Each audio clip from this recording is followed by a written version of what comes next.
नमस्कार, मी संस्कृती आणि आपण पाहत आहात नवा मराठा। राज्यात पुढील 2 ते 3 दिवस हवामानात मोठा बदल होणार असून काही भागात अवकाळी पावसाचा तर काही भागात तीव्र उष्णतेच्या लाटेचा इशारा देण्यात आलाय।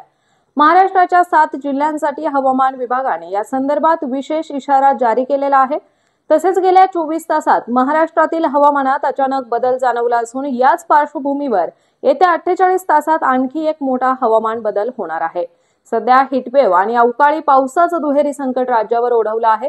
उत्तर भारतातील मुसळधार पावसानंतर आणि शेजारील राज्यांमध्ये जारी करण्यात आलेल्या रेड अलर्ट नंतर महाराष्ट्रातही असेच परिणाम पाहायला मिळत आहेत। हवामान बदलामागे विविध वातावरणीय घटक कारणीभूत ठरत आहेत। यामध्ये पाकिस्तानच्या भागात सायक्लोनिक सर्क्युलेशन तयार झालं असून राजस्थानच्या सीमा भागात निम्न दाबाचा पट्टा तयार झाला आहे। बांगलादेशपर्यंत पसरलेली कमी दाबाची रेषा, उत्तर मध्य प्रदेश पासून गल्फ ऑफ मन्नार पर्यंत ताणलेली ट्रफ लाईन आणि आसाम त्रिपुरामध्ये 3.1 किलोमीटर उंचीवर असलेली उत्तर दक्षिण ट्रफ हे घटक हवामानात मोठ्या प्रमाणात बदल घडवून आणत आहेत। त्यामुळेच महाराष्ट्रातही या घटकांचा परिणाम दिसून येणार आहे।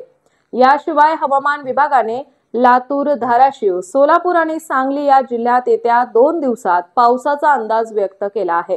दुसरीकडे अकोला, नागपूर, अमरावती, बीड, जालना, वर्धा, यवतमाळ, चंद्रपूर आणि छत्रपती संभाजीनगर जिल्ह्यात उष्णतेची तीव्र लाट जाणवणार आहे। या भागात नागरिकांनी आरोग्याची विशेष काळजी घेण्याचे आवाहन हवामान खात्याने केलेले आहे। तसेच मुंबईसह ठाणे, नवी मुंबई आणि कोकण किनारपट्टीचा परिसर मात्र कोरड्या हवामानाखाली राहील। मुंबईत सध्या कोणताही पावसाचा किंवा हीटवेव्हचा धोका नाही। गुजरातमध्येही सुरुवातीला तापमान स्थिर राहील, मात्र नंतर ते 2 ते 3 अंशांनी वाढण्याची शक्यता आहे।